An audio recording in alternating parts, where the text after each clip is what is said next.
The gunshot echoed through Muskogee, Oklahoma's dusty Main Street, sending Lucinda Owens diving behind an empty water trough. Her heart pounded wildly as she clutched her leather satchel to her chest, silently cursing her decision to take the afternoon stage into this seemingly peaceful frontier town. It was 1882, and Lucinda had come west with dreams of establishing herself as the town's first female journalist. Now, barely an hour after arriving, she found herself in the middle of what appeared to be a shootout. The sound of spurs jingling made her tense. A pair of worn leather boots stopped inches from her hiding spot. "Madam, I reckon you might want to find better cover than that," a deep voice drawled. "That trough's been dry for 2 days now, and it ain't stopping a bullet worth a damn." Lucinda peered up to see a tall man standing over her, his face shadowed by a wide-brimmed hat. He extended a calloused hand, and despite her better judgment, she took it. "I'm sorry.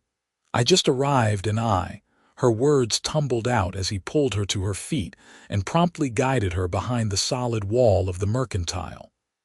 "Name's Quinn O'Malley," he said, releasing her hand once they were safely out of the line of fire. "And you picked a hell of a day to visit Muskogee."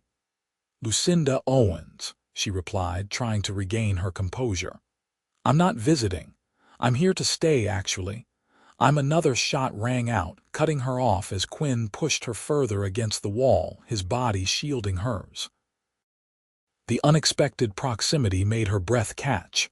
"The Reynolds brothers are at it again," he explained, peeking around the corner. "Every month or so they ride in, get drunk, and start shooting. Sheriff's likely to have them in irons within the hour." "Does this happen often?" Lucinda asked, her reporter's instinct already piecing together a story in her mind.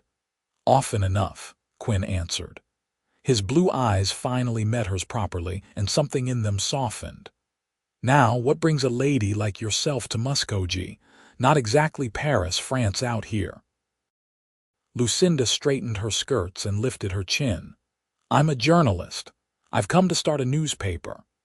Quinn's eyebrows shot up, and for a moment she braced herself for the dismissive laugh she'd grown accustomed to back east. Instead, his mouth curved into a genuine smile. "A newspaper? Well, I'll be. That might be the most interesting thing to happen to this town since they built the railroad through." Before Lucinda could respond, the sheriff's voice boomed down the street, announcing the all clear. Quinn stepped away, giving her space, but his eyes remained on her. "Let me help you get settled, Miss Owens. Town like this, a newcomer could use a friendly face." "I don't want to impose," she began, though the truth was she had no idea where to start. Her plans had seemed so clear back in Boston: arrive, find lodging, establish her press, but the reality of the frontier town was more daunting than anticipated. "No imposition," Quinn assured her. "I own the livery stable down the way. Knowing who's who in Muskogee is good for business." Against her better judgment, Lucinda found herself following the tall cowboy down the street. She had to take 2 steps for each of his long strides. "So, a newspaper," Quinn mused as they walked. "You planning on telling the whole truth about this place?" "Might not make you too popular with some folks." "The truth is exactly what I intend to print," she replied firmly. "Though I suspect it will take some time to understand what the truth of Muskogee really is," Quinn chuckled. "Well, you're honest at least. That's something." He stopped in front of a 2-story building with a sign reading Muskogee Boarding House. "Mrs. Finch runs this place. She's strict but fair, and she don't allow men above the 1st floor, which should keep you proper." As if on cue, a stout woman with gray hair pulled into a severe bun appeared at the door, eyeing them suspiciously. "Quinn O'Malley, what trouble are you bringing to my doorstep now?" "No trouble, Mrs. Finch. Just a new resident for your finest room." Miss Lucinda Owens here is going to start Muskogee's first newspaper. Mrs. Finch's eyebrows shot up, but unlike many women Lucinda had encountered, there was no immediate dismissal in her expression. A newspaper. About time someone recorded the goings-on around here. Too much happens that gets forgotten. She looked Lucinda up and down. You got funds for the room, miss. It's $2 a week, includes breakfast and supper. Lucinda nodded, reaching into her satchel for her coin purse. I can pay a month in advance if that's acceptable. Something like respect flickered in the older woman's eyes. That'll do. Come on in, I'll show you to your room. You can leave your trunks. I have no trunks yet, Lucinda admitted. My press and personal effects are being shipped from Kansas City. They should arrive within the week. Traveling light, are you? Quinn remarked. Brave woman. Not brave, Lucinda countered. Practical, and perhaps a bit impatient to begin, Mrs. Finch snorted. Well, impatience is a luxury out here. Things happen in their own time on the frontier. She held the door open. Come along, then. Lucinda turned to Quinn. Thank you for your assistance, Mr. O'Malley. Quinn, he corrected her. Nobody calls me Mr. except the bank manager, and that's only when I'm late on a payment. His smile reached his eyes, crinkling the corners. Welcome to Muskogee, Miss Owens. I look forward to reading what you make of us all. As she followed Mrs. Finch inside, Lucinda couldn't help glancing back at the cowboy. He tipped his hat to her before turning away, and despite herself, she felt a flutter of something unfamiliar in her chest. Her room at the boarding house was small but clean, with a narrow bed, a washstand, and a desk by the window that overlooked the main street. Lucinda unpacked her few belongings, carefully setting out her notebook, pens, and the small portrait of her parents that had traveled with her from Boston. After a simple supper of beef stew and cornbread, Lucinda excused herself and returned to her room, eager to record her first impressions of Muskogee. She sat at the desk, dipped her pen in ink, and began to write, the words flowing easily as she described the dusty streets, the wooden buildings, the shootout, and the tall cowboy with kind eyes who'd come to her rescue. She paused, realizing she'd written 3 pages about Quinn O'Malley. With a frustrated sigh, she set those pages aside. A proper journalist didn't get distracted by a handsome face and a pair of broad shoulders. There was a town to document, a newspaper to establish, and a career to build. Quinn O'Malley was merely the first resident she'd met, nothing more. Yet as she tried to sleep that night, her thoughts kept drifting back to him, to the way he'd shielded her from danger without hesitation, to the respect in his voice when she'd mentioned her profession. It was unlike anything she'd experienced back east, where men had either dismissed her ambitions or attempted to court her despite them.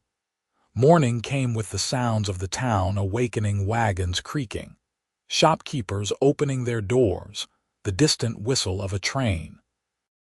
Lucinda dressed quickly in one of her 2 traveling dresses, pinned her hair into a practical bun, and headed downstairs. Mrs. Finch was serving breakfast to the boarding house's 3 other residents, an elderly schoolteacher, a young clerk from the general store, and a middle-aged widow who sewed for the town's more prosperous families. Lucinda introduced herself politely, explaining her plans for the newspaper. You'll want to talk to old man Peterson at the land office, the clerk, whose name was Timothy, suggested. He's got an empty storefront that might suit your needs. Used to be the cobbler's shop before Jensen moved to Tulsa. Lucinda thanked him for the advice and finished her breakfast quickly, eager to begin her day. She had just stepped onto the boardwalk when she spotted Quinn leading a magnificent chestnut horse down the street. He caught sight of her and changed direction, heading her way. Morning, Miss Owens, he called. Thought you might like a proper introduction to Muskogee today if you're not too busy. I was planning to visit the land office, she replied. "Apparently there's a storefront available that might serve as my printing office. Peterson's place, I know it." Quinn nodded. "It's a good spot, gets plenty of light through those big front windows. Mind if I walk with you? I'm headed that direction myself." Lucinda hesitated, then nodded. A local guide would be useful, and Quinn seemed to know everyone. As they walked, he greeted each passerby by name, introducing Lucinda as our new newspaper woman with evident pride, as if her presence somehow reflected well on the town. "You seem well liked," Lucinda observed after the fifth person stopped to chat with Quinn. "Been here since I was 17, he explained. "Started working at the livery, saved up, and bought it when old Williams retired 3 years back. You get to know folks when you care for their horses." "And how old are you now, if you don't mind my asking?" Lucinda ventured. 28 last April, Quinn replied. "And you, Miss Owens, what brings a—" He paused, clearly doing some mental arithmetic of his own. "I'm 24, she supplied. "And please call me Lucinda. If we're to be neighbors in this town, formality seems unnecessary." Quinn's smile widened. "Lucinda, then. So what brings a 24-year-old Boston lady all the way to Indian Territory to start a newspaper?" She glanced at him sharply. "How did you know I'm from Boston?" "Your accent," he said simply. "My mother was from Massachusetts. Left when she married my father, but she never lost that way of speaking. I'd know it anywhere." Lucinda felt a strange connection forming. His mother had left the East for the frontier, just as she had. "I came because no newspaper in Boston would hire me as anything more than a secretary," she admitted. "Out here, I can build something of my own." "Brave and ambitious," Quinn remarked, and unlike when men in Boston had said similar things, there was no condescension in his tone, only genuine admiration. "I respect that." They reached the land office, a small brick building with a weathered sign. Inside, Mr. Peterson, a balding man with spectacles perched on the end of his nose, greeted Quinn warmly before turning curious eyes on Lucinda. After introductions were made and her intentions explained, Peterson led them to the vacant storefront. It was dusty and empty, with a counter along one wall and shelves lining another. The back room was spacious enough for a printing press, and there was even a small apartment above that, could serve as living quarters once she moved out of the boarding house. "Rent's $15 a month," Peterson said, "or I can sell it outright for $500. Lucinda did some quick calculations in her head. Her savings would cover the purchase with enough left to sustain her until the newspaper began turning a profit, assuming she could secure some advertisers and subscribers quickly. "I'll buy it," she decided firmly. Both men looked surprised at her quick decision. Quinn's eyebrows raised slightly, but there was respect in his expression. "Well then," Peterson said, "I'll draw up the papers. You can sign them and take possession today if you'd like." An hour later, Lucinda was the proud owner of a dusty storefront in Muskogee, Oklahoma. She stood in the middle of the main room, trying to envision where her press would go, where she would set up a desk for writing, how she would arrange the front counter for selling papers and taking advertisements and subscriptions. Quinn had remained with her through the entire transaction, offering occasional advice about the building's condition and negotiating a slightly better price on her behalf. Now he leaned against the counter, watching her with undisguised curiosity.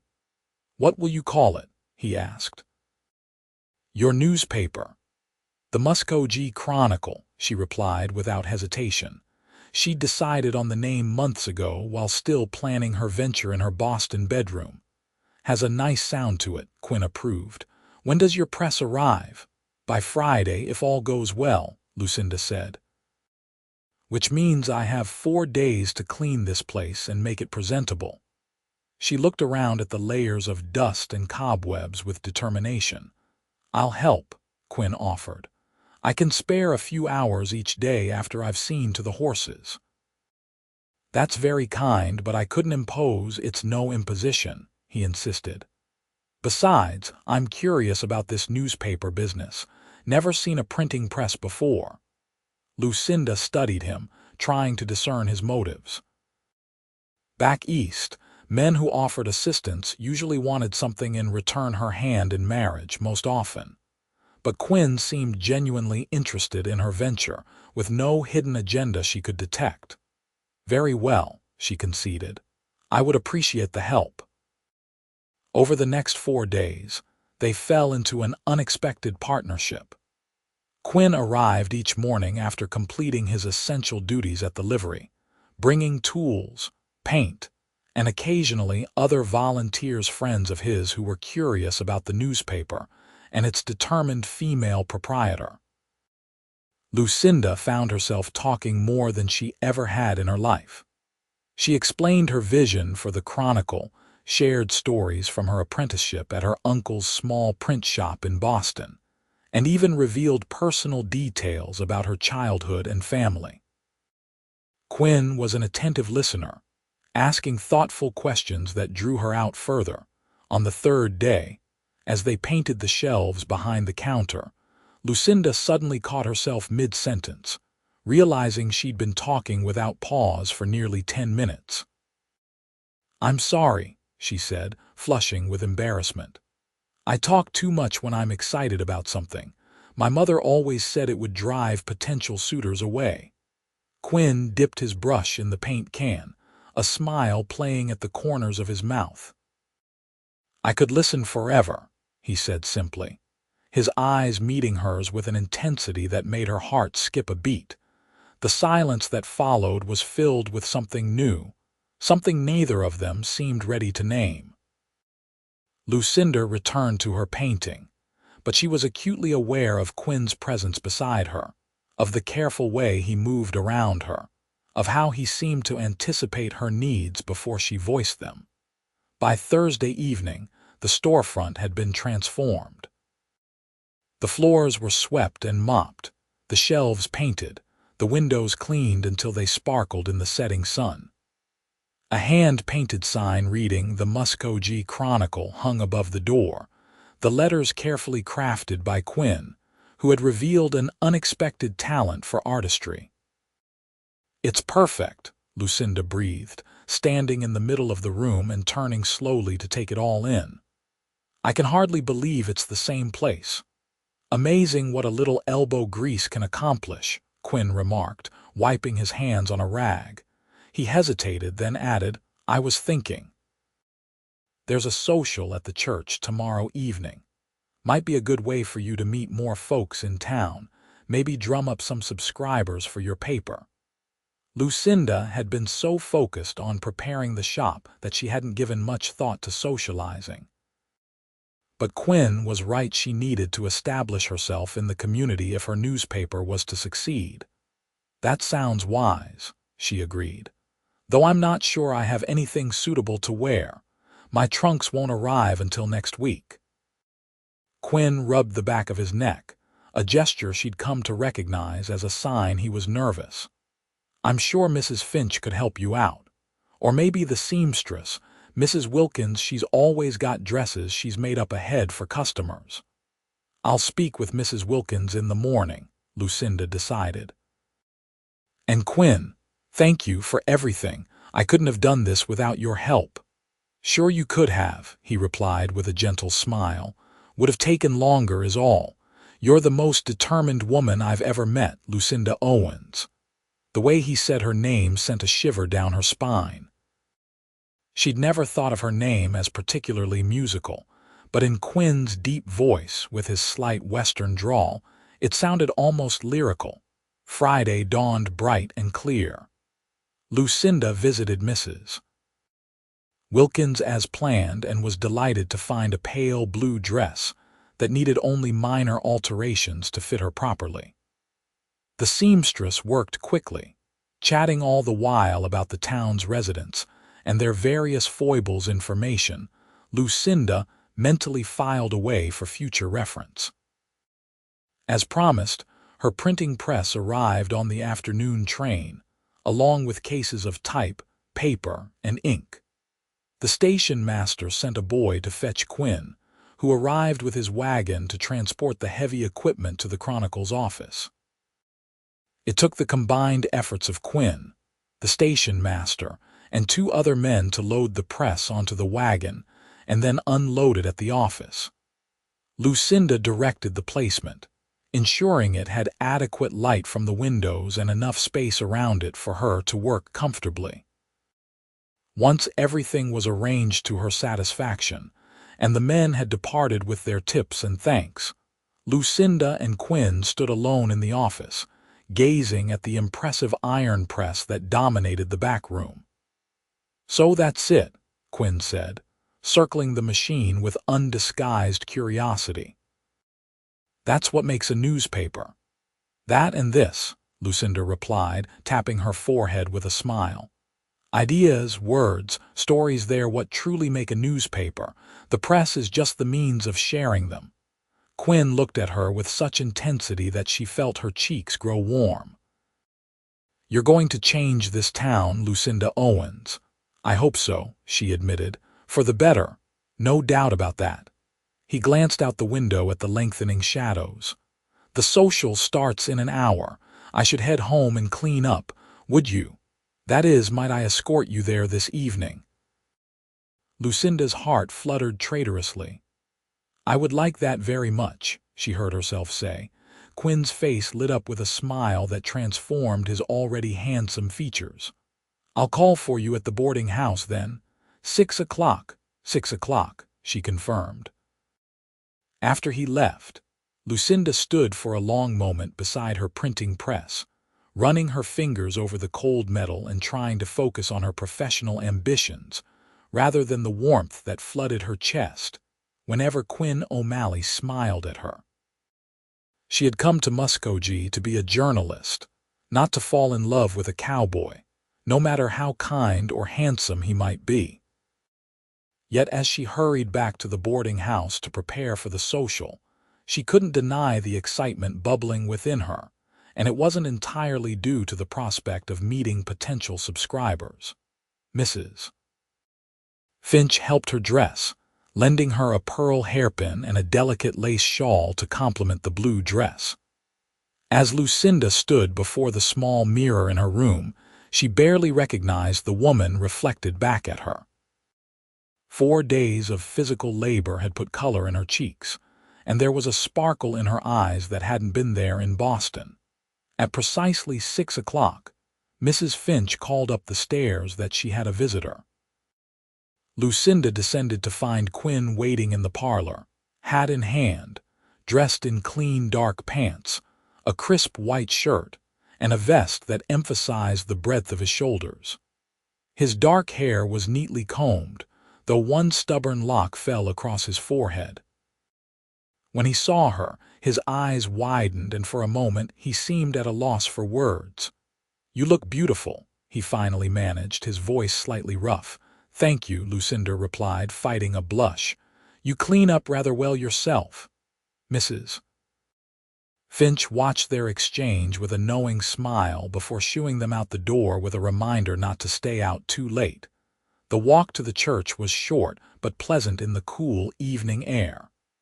Quinn offered his arm, and Lucinda took it, acutely aware of the solid strength beneath her fingertips. They chatted easily about the town, the press, and the first edition of the Chronicle, which Lucinda hoped to publish by the end of the following week. The church was already filled with people when they arrived. Nearly the entire population of Muskogee seemed to be in attendance. Heads turned as they entered, curious eyes taking in the newcomer on Quinn O'Malley's arm. "Folks, this is Miss Lucinda Owens," Quinn announced to the room at large. "She's starting Muskogee's very own newspaper, the Chronicle. First edition comes out next week." There was a buzz of excitement as people pressed forward to introduce themselves. Lucinda quickly found herself surrounded by potential subscribers, advertisers, and sources. The local banker offered to place a weekly advertisement. The mayor promised an exclusive interview. The school teacher suggested a regular column on educational matters. Throughout it all, Quinn remained at her side, occasionally offering a name or connection when she seemed at a loss. His presence was reassuring in the sea of unfamiliar faces, and she found herself grateful for his steady support. The evening progressed with food, music, and dancing. When the fiddler struck up a lively tune, Quinn turned to her with a questioning look. "I'm afraid I don't know the steps to your Western dances," Lucinda admitted hesitantly. "I'll teach you," he offered, extending his hand. "It's not so different from those fancy Boston dances, just a bit more enthusiastic." Against her better judgment, Lucinda allowed him to lead her onto the floor. Quinn's hand at her waist was gentle but firm as he guided her through the steps, his blue eyes never leaving her face.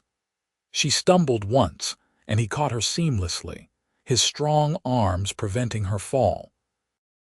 "Sorry," she laughed, breathless from the pace and his proximity. "I'm not usually so clumsy." "You're doing fine," he assured her. "Better than fine, actually. You're a natural." By the end of the dance, Lucinda was flushed with exertion and pleasure. As the music slowed, Quinn didn't release her, instead drawing her slightly closer for the slower tempo. She should have protested it wasn't proper to dance more than one dance with the same partner, but she found herself unwilling to leave the circle of his arms. "People are watching," she murmured, suddenly aware of the curious glances directed their way. "Let them," Quinn replied softly. "They're just surprised to see me dancing at all. I usually avoid these socials." "Why?" Lucinda asked, genuinely curious. His expression turned slightly rueful. "Never found anyone I wanted to dance with before." The simple honesty of his statement took her breath away. Before she could respond, the music ended, and they were swept up in the social whirl once more. The remainder of the evening passed in a blur of introductions, conversations, and shared laughter. By the time Quinn escorted her back to the boarding house, Lucinda's head was spinning with names, stories, and potential articles for her newspaper, and with the memory of Quinn's hand at her waist, his blue eyes fixed intently on hers. At the boarding house steps, they paused. The night was clear. Stars sprinkled across the dark sky like diamond dust, the air perfumed with spring blossoms. "Thank you for a lovely evening," Lucinda said, suddenly shy. "And for introducing me to so many people. I have enough material for at least 3 editions now." "My pleasure," Quinn replied. He hesitated, then asked, "Would you like some help setting up your first edition tomorrow? I'm no journalist, but I can learn to set type if you'll teach me." Lucinda smiled, touched by the offer. "I would appreciate that very much." There was a moment of charged silence, both of them seemingly reluctant to part. Finally, Quinn took her hand and raised it to his lips, pressing a gentle kiss to her knuckles. The gesture was old-fashioned, courtly, and utterly unexpected from a frontier cowboy. "Good night, Lucinda," he said softly, releasing her hand. "Dream well." "Good night, Quinn," she managed to reply, her voice slightly unsteady. She watched him walk away, his tall figure silhouetted against the moonlight before turning to enter the boarding house. Mrs. Finch was waiting up, knitting by the parlor fire, and gave Lucinda a knowing look as she passed. "That Quinn O'Malley's a good man," the older woman remarked. "Best in Muskogee, if you ask me." "He's been very kind," Lucinda acknowledged, trying to sound noncommittal. Mrs. Finch snorted softly. "Kind, is it? That boy looks at you like you hung the moon and stars, girl, and unless I miss my guess, you're not entirely indifferent to him either." Lucinda felt her face heat. "I've only known him 4 days, Mrs. Finch." "Some things don't take time," the landlady replied with the certainty of experience.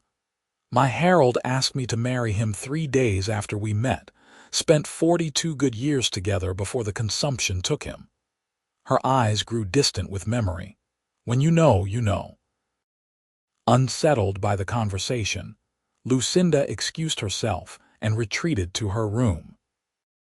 She tried to focus on planning the Chronicle's first edition, jotting down article ideas and potential layouts, but her thoughts kept drifting to Quinn, to his smile, his steady presence, the feel of his hand at her waist as they danced. This wasn't what she had come to Muskogee for. She had journeyed west to escape the limitations imposed on her in Boston, to build a career, to prove that a woman could succeed in journalism without a husband's name or fortune to smooth her way. Falling for the first handsome cowboy she met would surely undermine everything she hoped to accomplish. Yet as she finally drifted off to sleep, it was Quinn's voice she heard in her mind. "I could listen forever." The next morning brought a knock at her door before she'd even finished dressing. Mrs. Finch's voice called through the wood. "Quinn O'Malley's downstairs with a wagon. Says he's taking you to breakfast before you start on your newspaper work." Lucinda hastily pinned up her hair and donned her simplest day dress. When she descended the stairs, Quinn was waiting in the parlor, hat in hand, looking as if he hadn't slept much either. "Morning," he greeted her. "Thought you might like to try Maeve's cooking over at the hotel restaurant. Best flapjacks in 3 counties." "That sounds lovely," Lucinda replied, surprised at how genuinely pleased she was to see him. "Though I hope it won't make you late for your work at the livery." "Got my boys handling things this morning," Quinn explained as he helped her into the wagon.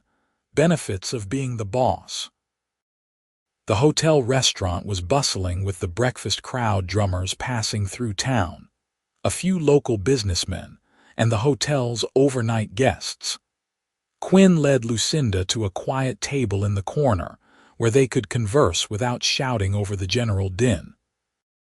As promised, the flapjacks were exceptional light, fluffy, and served with butter and real maple syrup, a luxury Lucinda hadn't expected to find in Oklahoma territory. Over breakfast, they discussed their plans for the day, setting up the typecases, organizing the Chronicle office, and perhaps beginning work on the first edition if time permitted. "I've been thinking," Quinn said as they finished their coffee. "That apartment above the shop, it's going to waste with no one living in it. You're paying rent at the boarding house when you already own a perfectly good place to live." Lucinda frowned slightly. "It wouldn't be proper for a woman alone to live above her business. People would talk." "People always talk," Quinn dismissed. "But if propriety concerns you, maybe Mrs. Finch could help. She could send one of her maids to stay with you until you're settled, or maybe that widow who sews Mrs. Callahan, isn't it? That's actually quite sensible," Lucinda admitted, impressed by his practical solution. "I'll speak with Mrs. Finch about it. It would certainly be more convenient to live above the shop and more economical too."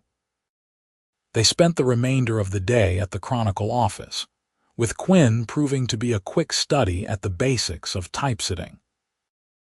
Lucinda found herself talking almost constantly as she worked, explaining the intricacies of the printing process, sharing stories of her apprenticeship, and outlining her editorial vision for the newspaper. "I want to cover not just the obvious news council meetings, business openings, social events, but also the stories of ordinary people," she explained as she arranged the type cases. "The ranchers, the shopkeepers, the homesteaders, everyone has a story worth telling, including the local Indians." Quinn asked, testing her. Lucinda met his gaze steadily. "Especially them. This is their territory after all. Their perspective matters." Quinn's approval was evident in his smile. "Not many would say so. The Creek and Cherokee have had a rough go of it, even here where they were promised peace." Then perhaps it's time someone recorded their stories properly, Lucinda replied firmly. A newspaper should reflect all aspects of the community it serves. As the day wore on, their easy partnership continued. Quinn fetched lunch from the hotel, and they ate at the counter, discussing potential stories for the first edition. By late afternoon, Lucinda had drafted her inaugural editorial and was working on a piece about the town council's recent decision to improve the roads. I should interview the mayor, she mused, making notes in her journal, and perhaps the council members individually, get their perspectives on the town's most pressing needs. You'll want to talk to Clarence Wilson too, Quinn suggested. He's been fighting for better roads for years, says the muddy conditions in spring cost him a wagon and 2 good horses last year. Lucinda jotted down the name. You know everyone in this town, don't you? Quinn shrugged. Comes with the territory when you run the livery. Everyone needs horses, and people tend to talk while they're waiting for theirs to be shod or saddled. You're an invaluable source of information, Quinn O'Malley, Lucinda said with a smile. I might have to put you on the Chronicle's payroll as a local correspondent. I'd work for free, he replied, his eyes holding hers a moment longer than necessary. Just to be useful to you. The simple sincerity of his words caught Lucinda off guard. In Boston, men had often tried to impress her with grand gestures and elaborate compliments. Quinn's straightforward honesty was refreshingly different and far more affecting. Before she could respond, the door opened, and Sheriff Davis entered, nodding to them both. Miss Owens, O'Malley, he greeted them. Heard you were setting up shop. Thought I'd stop by and introduce myself properly. We didn't get much chance to talk at the social last night. Sheriff Davis, Lucinda extended her hand, which the lawman shook respectfully. I'm glad you stopped by. I'd like to include regular updates on law enforcement matters in the Chronicle: arrests, warnings, safety notices for the public. The sheriff looked pleased. That'd be mighty helpful, actually, getting word out about wanted men and such. When's your first edition coming out? Next Friday, Lucinda replied. I plan to publish weekly to start, though if there's sufficient interest, I might move to twice weekly in the future. I'll make sure to stop by Wednesday with some notices for you, Davis promised. He glanced around the office, nodding approvingly. Place looks good. O'Malley been helping you get set up. He's been invaluable, Lucinda confirmed, feeling a rush of warmth as Quinn ducked his head modestly at her praise. After the sheriff departed, they continued working until dusk began to fall. As Quinn lit the lamps, Lucinda realized they had accomplished more in one day than she'd expected to achieve in 3. The typecases were organized, the press was oiled and ready, and she had rough drafts of several articles for the first edition. I can't thank you enough for your help, she said as they prepared to leave for the day. At this rate, I might be able to publish earlier than planned. Happy to be useful, Quinn replied, helping her into her shawl. Same plan tomorrow. I can meet you after breakfast if you like. Don't you have your own business to attend to? Lucinda asked, concerned that she was taking too much of his time. The livery runs itself most days, Quinn assured her. And I'm interested in this newspaper business. Never too old to learn something new, my father always said. They stepped outside and Quinn locked the door behind them, handing Lucinda the key. The street was quiet now. Most shops closed, only the saloon and hotel showing significant activity. The setting sun painted the western sky in shades of pink and gold, casting a warm glow over the dusty street. It's beautiful here, Lucinda said softly, gazing at the sunset. Different from Boston, but beautiful in its own way. That's a mighty charitable way of describing our dusty little town, Quinn chuckled, but his eyes were warm as they studied her face in the fading light. Not charitable, truthful, Lucinda countered. "There's an openness here, a sense of possibility that Boston lacked, or perhaps I just lacked the courage to see it there." "Courage isn't something you're short on from what I've seen," Quinn remarked as they began walking toward the boarding house. "Coming out here alone, starting a newspaper, facing down the Reynolds brothers on your first day in town." Lucinda laughed. "I wasn't exactly facing them down. I was hiding behind a water trough, if you recall." "Still braver than most men I know," Quinn insisted. "A lot of women would have taken the next stage out of town after that welcome." "Well, I've never been much like other women," Lucinda admitted, much to my mother's dismay. Quinn glanced sideways at her, a small smile playing at the corners of his mouth. "I'm beginning to see that. And for what it's worth, I think that's something to be proud of, not dismayed by." His words warmed her from the inside out, creating a glow that had nothing to do with the sunset and everything to do with the quiet acceptance in his blue eyes. They reached the boarding house too quickly for Lucinda's liking. She found herself reluctant to end their time together, even though she knew they would see each other again the following day. "Thank you for everything today," she said, lingering at the bottom of the steps. "Your help, your advice, your company."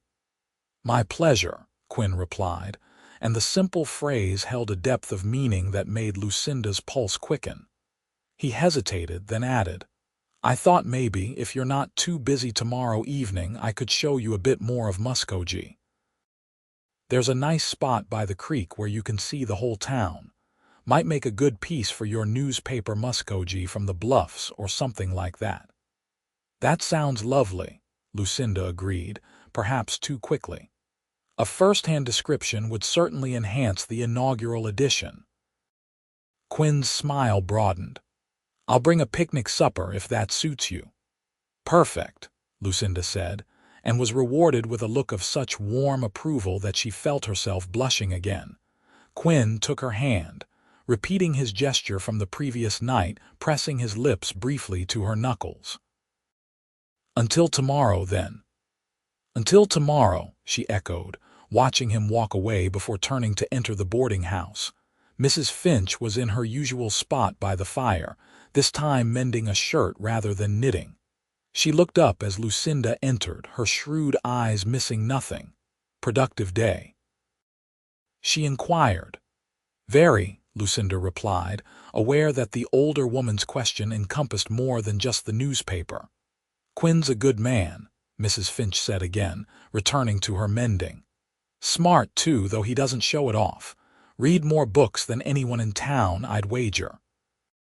This information surprised Lucinda. "Really?" Mrs. Finch nodded. "Got a whole library in that cabin of his outside town. His mother was a schoolteacher before she married his father, taught Quinn to value learning." She glanced up, her expression softening slightly. "He's not just a pretty face and strong back, that one." Lucinda felt herself warming to Mrs. Finch, recognizing that the landlady was trying in her own way to help. "I'm beginning to see that," she admitted. That night, as she prepared for bed, Lucinda found herself more confused than ever about her feelings. She had come to Muskogee with such clear purpose to establish herself as a journalist, to build a respected newspaper, to create a life defined by her work rather than her marital status. Yet in less than a week, Quinn O'Malley had somehow woven himself into her plans, becoming not just a helpful acquaintance but someone whose opinion mattered to her, whose smile could brighten her day, whose presence she craved even when they were apart. It was too soon, too fast, too unexpected. And yet, there was an ease between them that she'd never experienced with anyone else, a sense of being understood and accepted without having to explain or justify herself. It was both terrifying and exhilarating. As she drifted off to sleep, Lucinda told herself firmly that she would maintain a professional distance, focus on her newspaper, and not allow herself to be distracted by a handsome cowboy with kind eyes and gentle hands, no matter how compelling she found him. Her resolve lasted exactly until the moment Quinn arrived at the Chronicle office the next morning, bearing fresh coffee and sweet rolls from the hotel restaurant, his smile warming her more effectively than the hot beverage. She found herself talking animatedly as they worked, sharing stories from her childhood, her dreams for the newspaper, her observations about Muskogee and its residents. "I'm sorry," she said abruptly, catching herself mid-anecdote about her first attempt at typesetting as a child. "I'm talking too much again. You must be tired of listening to me ramble on." Quinn looked genuinely surprised by her apology. "Why would you think that? I like hearing you talk. You notice things other people miss, see connections they overlook. It's interesting." "My mother always said men prefer women who listen more than they speak," Lucinda admitted, embarrassed. Quinn's expression darkened slightly. "With all due respect to your mother, that's nonsense, at least as far as I'm concerned. I'd rather hear what you think than listen to my own thoughts all day." The simplicity of his statement disarmed her completely. For a moment, she could only stare at him, searching his face for any sign of insincerity or mockery. She found none, only open, honest interest. "Well," she said finally, recovering her composure, "in that case, I was just about to explain my idea for featuring local businesses in each edition. It would serve as both advertising and news content." They spent the day in comfortable productivity, with Lucinda drafting articles and Quinn helping to organize the office and learn the basics of the printing process. By late afternoon, they had made significant progress on the first edition, with several pages already set in type and ready for printing. "We should probably finish for today if we want to catch the sunset from the bluffs," Quinn suggested, glancing at the clock on the wall. Lucinda agreed, setting aside her work and tidying her desk. As promised, Quinn had brought a picnic basket which had been sitting by the door since he arrived with it at noon. He lifted it now, offering Lucinda his other arm. "Your carriage awaits, Miss Owens," he said with a playful bow. "Well, wagon technically, but it's clean and the horse is one of my best." Indeed, a handsome black gelding was hitched to a small wagon outside the office. Quinn helped Lucinda up to the seat before climbing up beside her and taking the reins. The horse moved off at a gentle pace, heading west out of town. "It's not far," Quinn explained as they traveled. "About 2 miles. There's a spot where the creek bends around a rocky bluff. You can see the whole valley from there, including Muskogee." The ride was pleasant in the late afternoon sunshine. Quinn pointed out local landmarks as they passed a particularly productive farm, a stand of trees where wild turkeys roosted, a patch of blackberries that would ripen in another month. Lucinda found herself storing away these details, potential material for future articles about the area's natural resources. They arrived at the bluff, just as the sun was beginning its descent toward the horizon. Quinn helped Lucinda down from the wagon, then spread a blanket on a flat area of grass overlooking the valley. Below them, Muskogee sprawled, its buildings tiny in the distance, the railroad tracks cutting a straight line through the landscape. "It's breathtaking," Lucinda murmured, taking in the panoramic view. The setting sun cast a golden glow over the scene, turning the humble frontier town into something almost magical. "Thought you'd appreciate it," Quinn said, sounding pleased by her reaction. "Not many folks in town bother to come up here, but it's one of my favorite spots." He unpacked the picnic basket, revealing fried chicken, biscuits, sliced apples, and a jar of honey. There was even a bottle of wine, a luxury Lucinda hadn't expected to find in Muskogee. "This is quite a feast," she remarked as Quinn poured the wine into 2 tin cups. "Maeve at the hotel owed me a favor," he explained with a wink. "I helped her nephew get a job on the railroad last month." They ate as the sun continued its descent, talking easily about everything and nothing: Quinn's horses, Lucinda's plans for the newspaper, childhood memories, favorite books. As dusk settled over the valley, Quinn pointed out constellations appearing in the darkening sky, his knowledge surprising Lucinda once again. "My father taught me to navigate by the stars," he explained when she commented on it. "Said a man should always be able to find his way home, no matter how dark the night." "Your father sounds like a wise man," Lucinda said softly. "He was," Quinn agreed, a note of sadness entering his voice. "Died 3 years ago, just after I bought the livery. Proud day for both of us. Then pneumonia took him a week later. Never got to see what I made of the place." Instinctively, Lucinda reached out, placing her hand over his. "I'm sure he would be proud of what you've accomplished." Quinn turned his hand to clasp hers, his calloused palm warm against her skin. "I like to think so," he said quietly. His eyes met hers in the gathering darkness, filled with an emotion she couldn't quite name but recognized nonetheless. "What about your parents?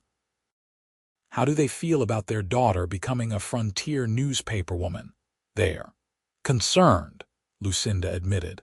"My father wanted me to marry his business partner's son and settle into a respectable Boston life. My mother just wants grandchildren before she's too old to enjoy them." She sighed. "They don't understand why I need to do this, why it matters so much to me." "And why does it?" Quinn asked, his voice gentle. "Why risk everything to come out here alone?" Lucinda considered the question, wanting to give him an honest answer. "Because I believe words matter," she said finally. "Stories matter. The truth matters. And out here I can tell those stories my way without being relegated to society pages or household tips columns."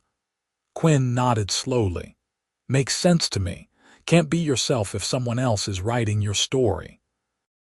His understanding, so simply expressed yet so profound, touched something deep within Lucinda.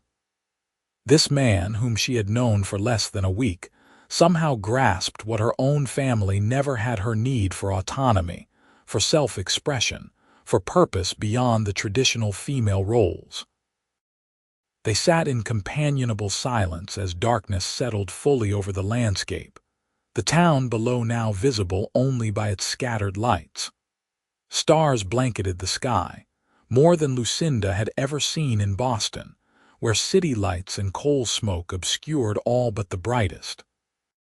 "I should get you back," Quinn said eventually, though he sounded reluctant. "Mrs. Finch will be worrying."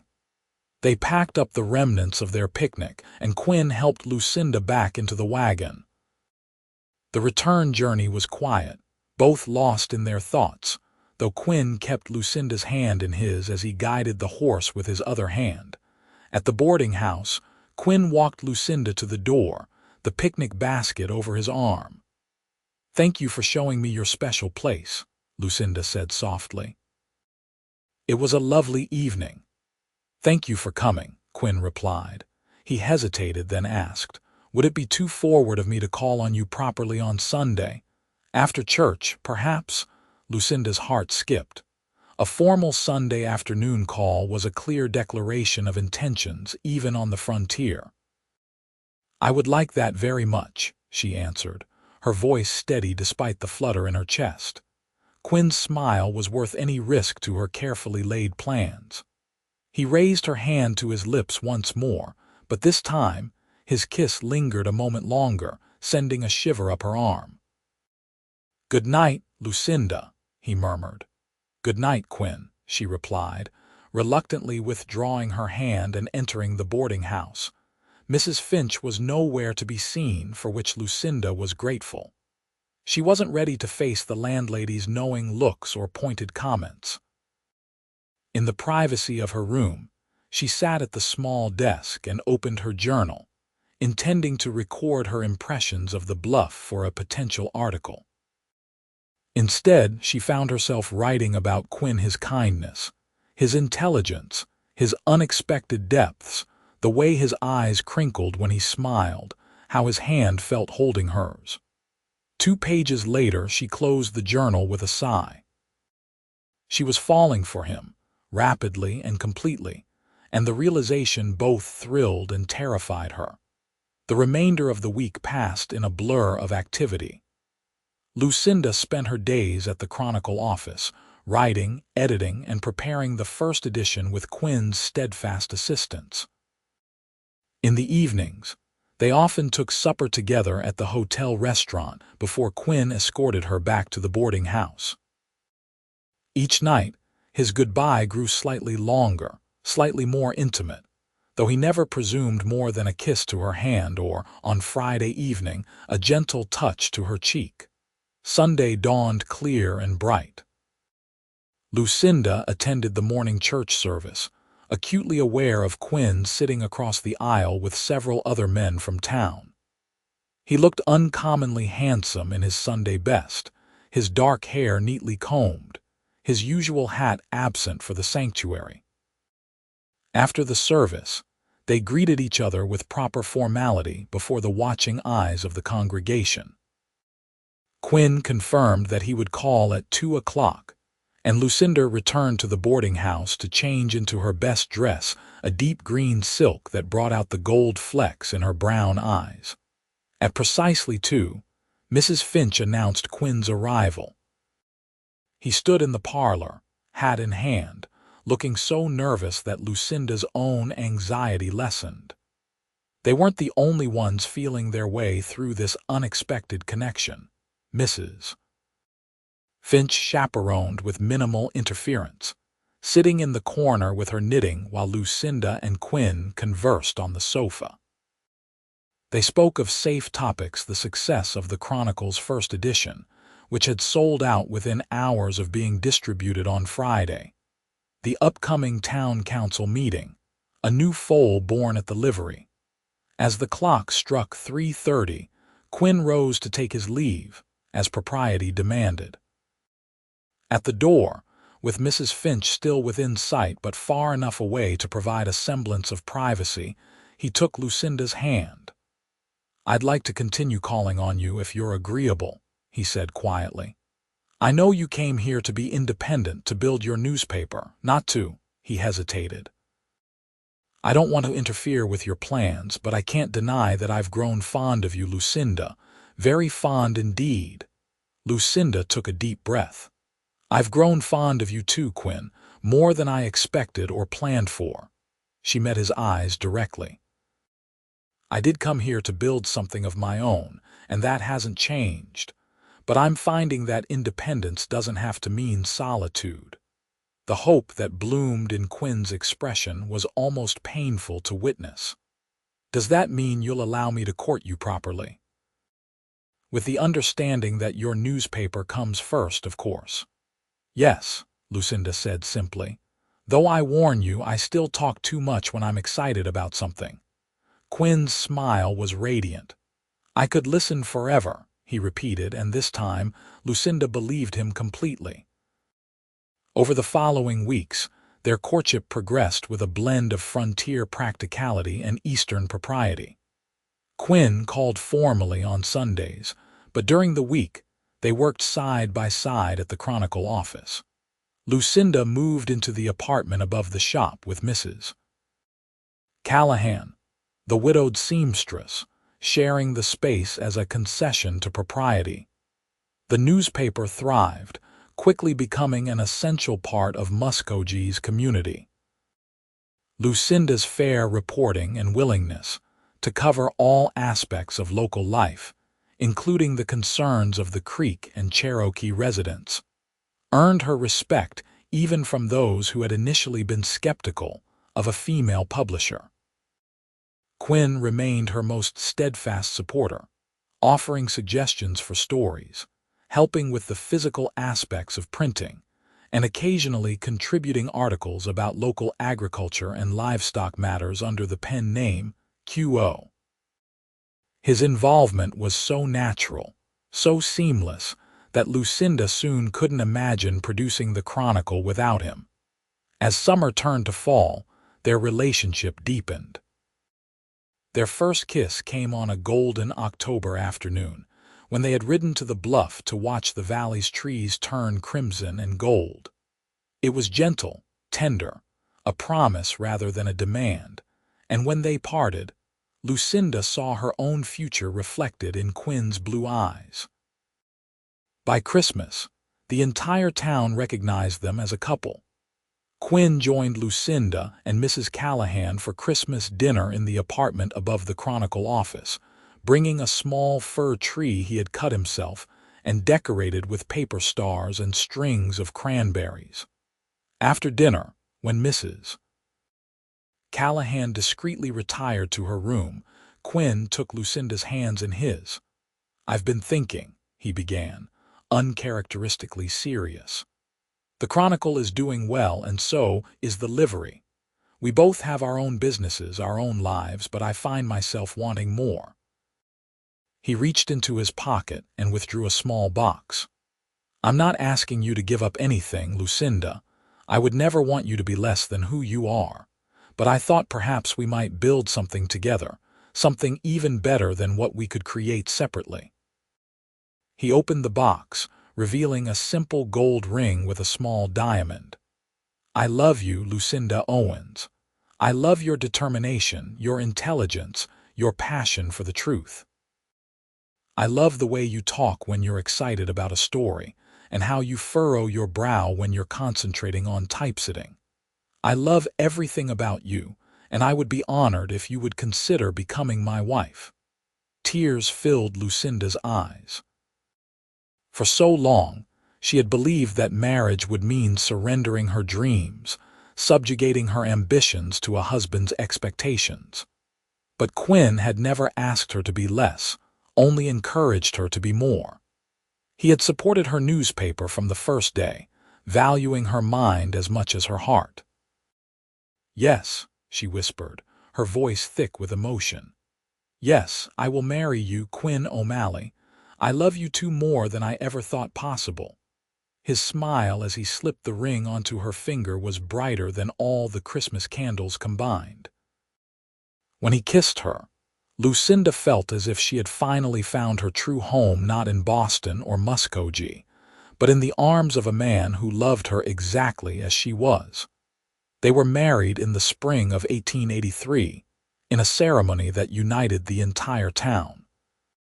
The Chronicle announced their engagement in January, and by April, preparations were well underway. Lucinda wore a cream silk gown made by Mrs. Callahan, with lace sent by her mother from Boston. Quinn, resplendent in a new black suit, waited for her at the altar of the small church, his face reflecting a joy so pure that it brought tears to the eyes of even the most stoic townsmen. Their wedding reception, held at the hotel, was the social event of the season. Even the Reynolds brothers behaved themselves, raising glasses to toast the couple who had met during their last shooting spree. The Creek and Cherokee elders presented them with a hand-woven blanket, honoring Lucinda's fair coverage of tribal matters in the Chronicle. The mayor gave a speech praising their contributions to Muskogee's growth and prosperity. As the celebration continued into the evening, Quinn led his bride outside to a quiet corner of the hotel's garden. "Happy, Mrs. O'Malley?" he asked, his arms encircling her waist. "More than I can express," Lucinda replied, leaning into his embrace. "And that's saying something, considering how much I talk." Quinn laughed, the sound warm in the spring twilight. "I meant what I said that day, you know. I could listen to you forever." He kissed her softly. "And now I will." They moved into Quinn's cabin outside town, which he had expanded and improved over the winter. It was close enough to ride easily to both the Chronicle office and the livery, yet far enough to provide a peaceful retreat at day's end. Lucinda planted a garden, something she'd never had space for in Boston, while Quinn built bookshelves to house their combined libraries. The Chronicle continued to flourish under Lucinda's leadership, with Quinn's quiet support always present, but never intrusive. They found a rhythm to their shared life mornings at their respective businesses. Afternoons often spent together at the newspaper office, evenings at home by their fireside, talking, reading, planning their future. In the spring of 1884, Lucinda discovered she was expecting their first child. When she shared the news with Quinn, his joy was tempered with immediate concern for her health and workload. "We'll hire help for the Chronicle," he insisted. "You shouldn't be lifting those heavy type cases in your condition." Lucinda laughed, touching his cheek fondly. "I'm pregnant, not incapacitated. Women have been working while carrying children since the beginning of time." But she agreed to train an assistant, a young man named Thomas, who showed an aptitude for both writing and printing. By the time their son, James Harold O'Malley, was born in November, the Chronicle was running smoothly with Thomas handling much of the physical work under Lucinda's direction. Quinn proved to be an attentive, doting father, as comfortable cradling his infant son as he was breaking wild horses. He built a cradle that could be transported between their home and the Chronicle office, allowing Lucinda to keep the baby with her while she worked.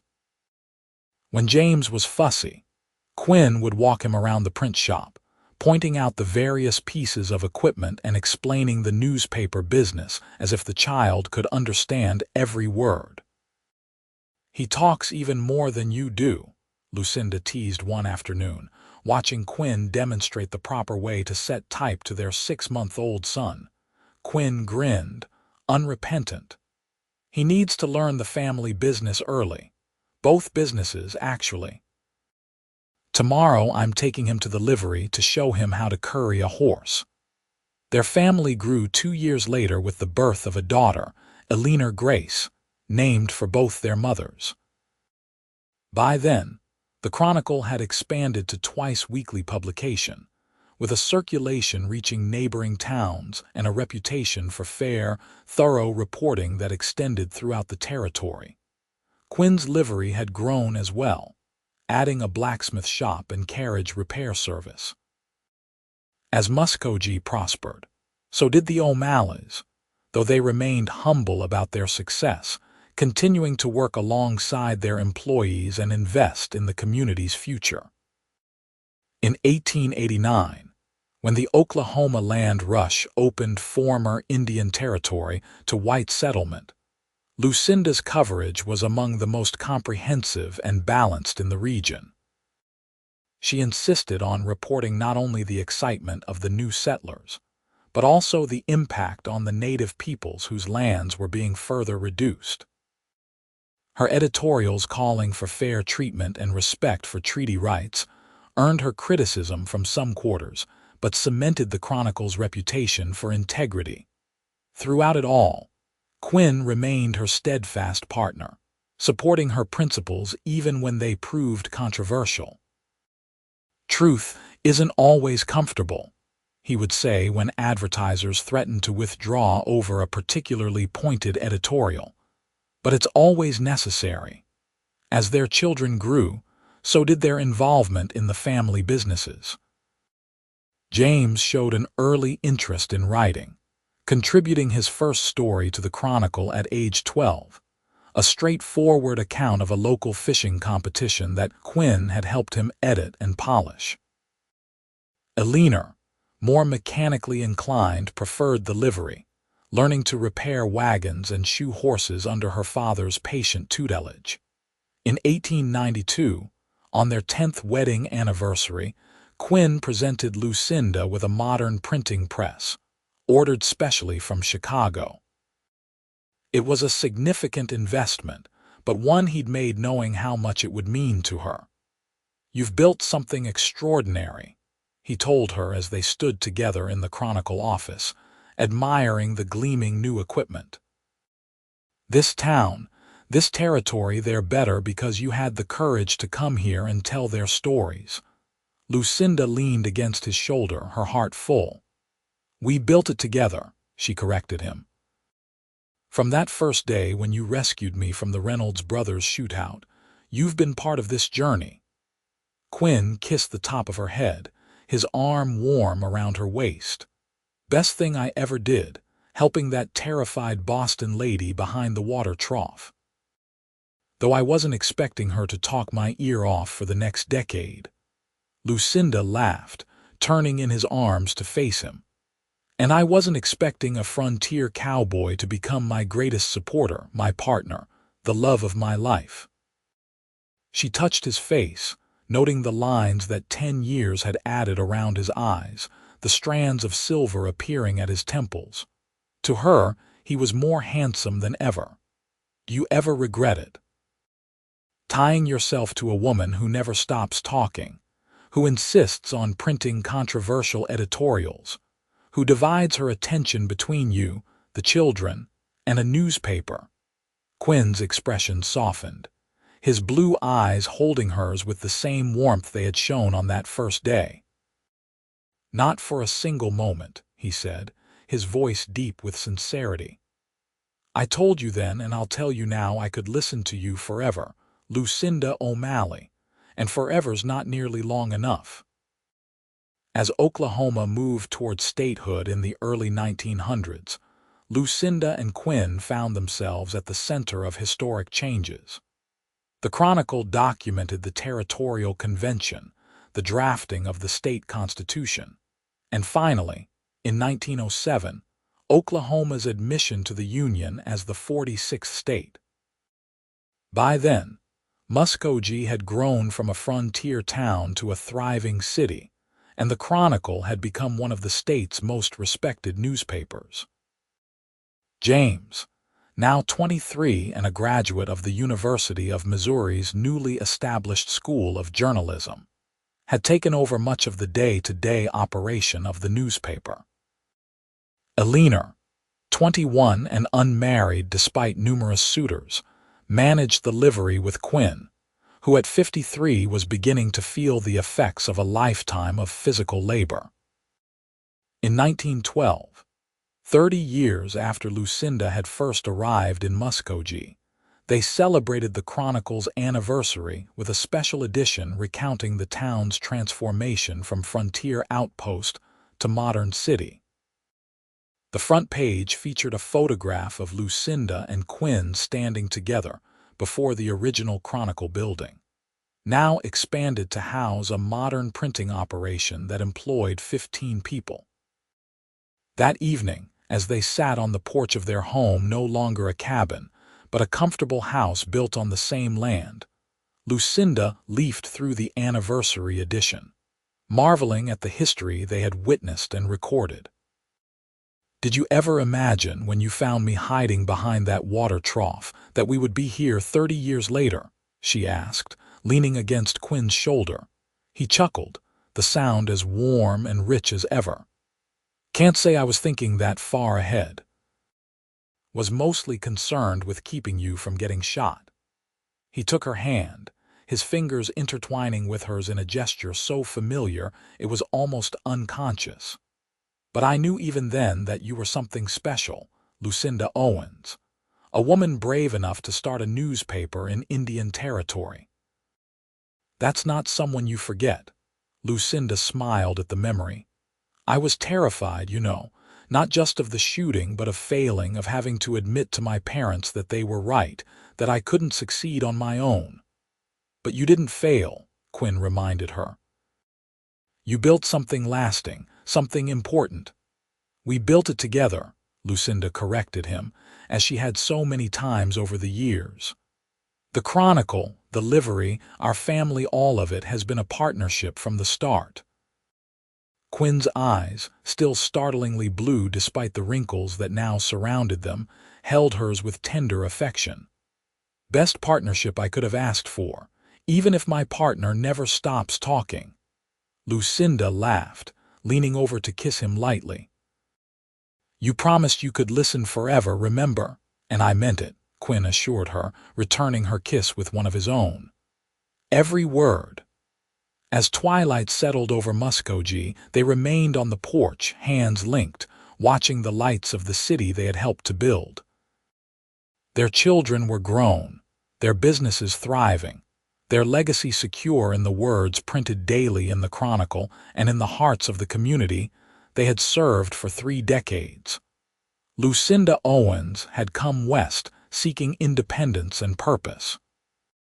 She had found those things, but also something she hadn't been looking for: a love that supported rather than confined her, a partnership based on mutual respect and shared dreams. In Quinn O'Malley, she had discovered a man who valued her mind as much as her heart, who encouraged her ambitions rather than stifling them, who loved her not despite her determination and outspokenness, but because of them. "I talk too much," she had apologized once, long ago. "I could listen forever," he had replied. And he had kept his promise. Through 30 years of challenges and triumphs, sorrows and joys, creating together a life richer and more fulfilling than either could have imagined on that dusty afternoon in 1882. When a Boston journalist and an Oklahoma cowboy first crossed paths on Muskogee's Main Street.